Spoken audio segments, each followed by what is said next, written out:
që vetëm në muajin dhjetor, gjatë fushatës elektorale, qeveria ka arritur që të shpenzoj plot 240 milion euro shpenzime kapitale.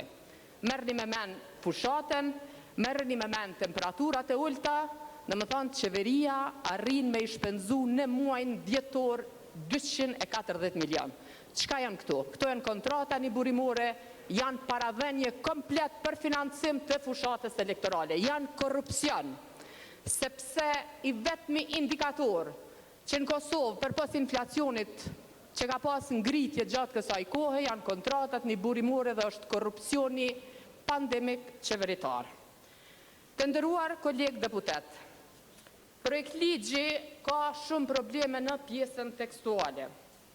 Merreni me mend në nenin 11, në paragrafin e 3 dhe në paragrafin 3 dhe paragrafin 5, Ministri i Financave jep diskrecion veti thusë është mbret në këtë shtet dhe jo që jemi republikë parlamentare.